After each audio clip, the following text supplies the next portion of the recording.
going to record this. Just that's okay. I'll use it as an extra. Keep going. Kid scientists. Yes. Kid scientists. There's once I almost got myself incinerated and burned to death because Kid Scientist was on, and his experiment was he would take flour and put it into the end of a tube. It was about a half-inch wide rubber tube or whatever. And if you blow into it, flour would just shoot out. But he would hold the other end right next to a candle or a flame, like a Bunsen burner flame, blow into it, and as the flour shoots out, it catches fire, and you get like a flamethrower. Yeah. Like flames shoot out across 5-6 feet across the stage. Well, we rehearse this, and the flames go across the stage, and Jerry says, "Okay, I'm going to use you for that shot." So you can get, you get close. I was like 3-4 feet in front of this thing. Well, when they go to air, the kid points the end of it towards my camera, blows into it, and fire shoots out right at me. And I'm looking in the viewfinder. I see flames right. And I didn't realize, I felt the heat for a second, and I quickly looked like, am I on? And the audience gasped like this. And Jerry Foley was like, "Are you all right, Flaherty? Are you on fire?" I'm like, "Do we need an extinguisher?" Like, I'm looking around. No, I don't think so. Nothing caught fire, but I was in the path of a flamethrower with a kid blowing incinerated flour at me.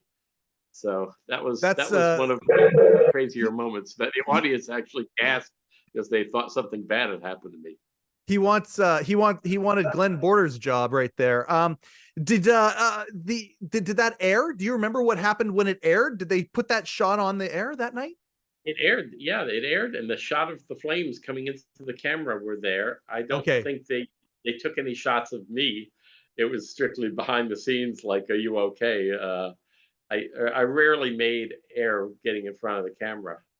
I'm gonna get Giller. I'm gonna get Don Giller on that if possible to see if we can find, because it's a kid's science moment. Any idea what year that would have been? Is it any? Oh God, no. Yeah, I know.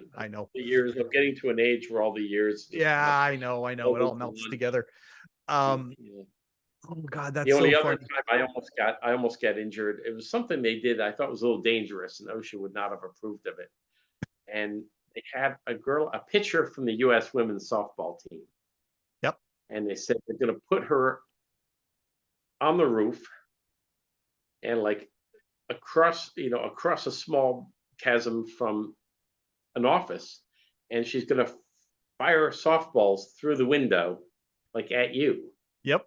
So there I am. I realize I'm here kind of on my knees shooting the camera. I have no protection. Nope. Finally, just before this thing began, I grabbed a cushion from the couch next to me and stood it up. So at least I had a cushion in front of me. Several of the balls went boom into the cushion. And even then, they almost hurt. And at one point, there was one window in front of me. There was a second window just off to the side. They told the girl in her ear, "Smash one of the windows." So they take my camera, and here comes the softball, and I see it's going off to one side and then right through a window, and shattered glass goes everywhere. And I'm there like, I can't move now because I don't know if I'm on my knees, but if I move in the wrong direction, I could start cutting my skin up with broken glass. I think this was totally dangerous. A few of the other cameramen said, you should have said, "I'm not going to do this." But as a cameraman, you try never to say, "No, I'm not going to do that." You do it, and you find a way to make it work. And that, luckily, a sofa cushion is the thing that saved me on that one. But I could have taken a shot right. I think they thought it would have been funny if the ball went right into the lens and actually cracked the lens. They don't care if they had to spend $20,000 to buy a new lens. Nope. It would have been funny. And that was one of the things that amazed me about Dave. They were willing to spend any sum of money to get a good laugh. Yep. And one other time that it was, they used to do things like, how many guys in a bear costume can we fit into a store? Yep. And it was that they set me up. I was in a van shooting through a one-way window, and there were 15 guys wearing bear costumes or different costumes, and they were on the corner. Jill Letterman was the talent coordinator then, so she was like an associate producer. Yep. And she was with the guys, and so we're waiting for Dave to go to this thing. and I hear the monologue, and then he's talking, and I got Foley in my ear, but I can sort of hear the program audio in the background. And then they're interviewing a guest. Okay, get the guest ready, and then they're doing the band, and I hear the final closing music.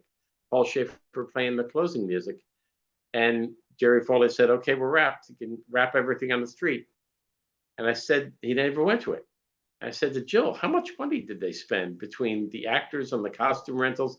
She said, "Easily between 5 and 10 grand to set this thing up." Dave never even went to it. But oh my God, Dave does not care about money, and he doesn't care if he's blowing his show's budget or CBS's budget. We're just going to spend what we need to spend to get this thing done right. And I was amazed at how, I mean, that was just the little thing that didn't happen, but they had motorcycle jumps on 53rd Street. One time they set up a gigantic swimming pool. Yep. I mean, it was huge, and they had the girls from the synchronized swim team do a synchronized swim in this gigantic pool. They had dog divings in pools. They had, what was the other? A couple other. Just they spent the big one. That the craziest night I thought was the night Phillip Petit did a tightrope walk across Broadway. And to show you the power of this show, they shut down Broadway in the middle of evening rush hour. They said they had to stop all the traffic. These guys with these big cushions ran out there. They didn't want Phillip Petit falling or killing himself during the show. He did a whole tightrope walk across Broadway. I was at the end of the walk. So I was on the theater, like literally on my hands and knees, shooting along the tightrope. So I was close up of his feet as he's walking in until he got close, and one of his people said, "You got to move so we can get, Philippe, get the pole and get him off." So, but I was shooting that, and I said, "This is insane. They shut down Broadway during the evening rush hour. Who does that? Who's allowed to do that? Only the Late Show." And I mean, it started with the mayor when Dave first was coming. It was like, should we be on the East Coast or the West Coast? And Giuliani was the mayor at the time, and he was like, "Anything you want. We want you to stay in New York. Anything." Yep. They got permission to do renovations to a landmark theater that you normally wouldn't be. Normally, you'd have to jump through red tape hoops for years to do that. He said, "Anything you guys want to do to that theater, renovate it." And anything is like anything the show wants, as long as Giuliani was mayor, and then later Bloomberg, it was like, you want to shut down any day they want to shut down 53rd Street, let them do it. Just never say no to Dave, and Giuliani was on as a guest a bunch of times. That was, and when he was mayor of New York, I guess I respected him a lot more. He did a lot. Later on, absolutely.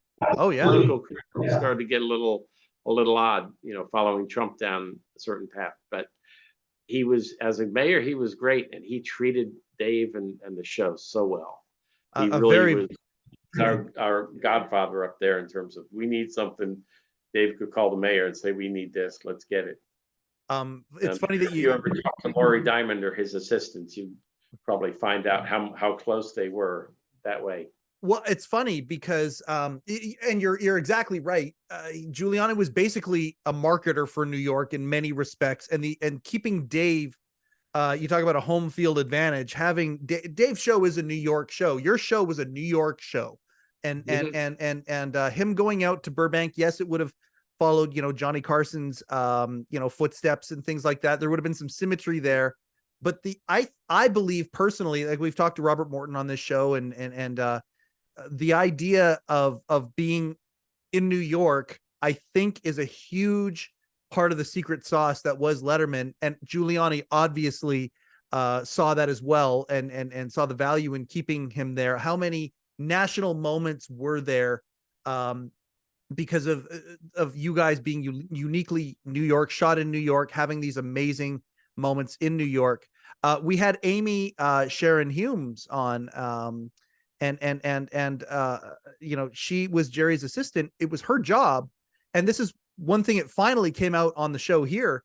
The New York office was in the Ed Sullivan Theater office building as well, and she would have to go upstairs, and she would have to be the one securing permissions for things.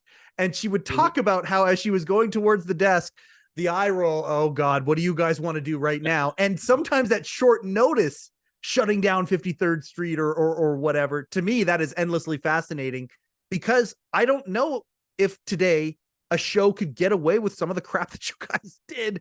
I don't think there is a relationship with the administration of the city to allow that now. Yes, I don't know. I mean, maybe it's because network TV is less powerful than it was 20 years ago, Yep. or they don't have that one-on-one relationship, or for whatever reason. You're right. I don't think they could do it. And there were a couple times we did it without permission. Yeah. And it was a bizarre thing during the question and answer session right before the show. Some guy asked Dave, "How come you don't throw stuff off the roof anymore?" Dave's like, "Well, we'll do it tonight." And suddenly the two cameramen of the handheld and Steve Kaufman and the other guy were running upstairs with cables, climbing up this ladder to the roof, and I got a camera in one hand and only one hand and getting up there quickly. And it was winter, and I didn't even have a winter coat on, and I'm like standing up there shivering, and the guy's up there, "Okay, what do we have for him?" And the prop guy comes up with some goofy objects. "All right, let's just start throwing them." And literally the chief is down there at the end of the block stopping traffic. We didn't have permission. It was like, "Let's throw stuff off the roof." Okay. And and then they quickly cleaned it up and reopened 53rd. But there were moments that they used it without permission. And it was crazy stuff. It really was. You just didn't know what was going to happen. I saw a couple of times that things happened that were the joke got blown. One time they had a basketball hoop set up on 53rd Street. Yep. And Pat Farmer's on the roof, 8 floors up, with a whole thing full of basketballs. It was going to be, let's see if Pat can sink a shot. And it was going to be dozens of shots, all missing. Let's see. And I'm up on the roof with Pat Farmer, and there's another camera right down there at the hoop. And he's like, "Okay, Pat, go ahead and try." The very first shot goes right through the hoop. Yes, I was sir. like, "Oh," and it was the worst thing that could have happened, because now the joke is over. Everyone cheered. Okay, now we have to go get a guest and start talking, because we can't go back to the joke is over now. So And Pat it Farmer worked. becomes an honorary Hall of Fame basketball Hall of Famer because of that. I don't know if you knew that or not, but yeah, I didn't know he was honorary because head absolutely. I think I have it right, but don't worry. I'm going to take this little chunk here, and I'm going to put it out kind of as a preview for this for our episode. This is great. And Pat is actually a guy who is going to be coming on the show very soon. I know I've said that a couple of times, but he and I have gone back and forth again, and we're going to get him on here. So we're going to ask him about that moment too. He has some great stories. I mean, my favorite bits were Pat and Kenny read over transcripts, and that was just, it said the hardest part was not laughing, but they managed to keep it totally deadpan the whole time. And and even then it was like Kenny, the first time Kenny Sheehan did it, the ash was about to fall off his cigarette. After that, every time they did it, like, "Kenny, you got to have a cigarette in your mouth. Just start smoking it 5 minutes ahead of time so the ash gets long, because that's the look." The cigarette is like, "Yeah, they did. Woohoo, woohoo." And they're doing the whole over thing, and it only would have worked if it was deadpan. If they tried to goof it up, it wouldn't have been funny.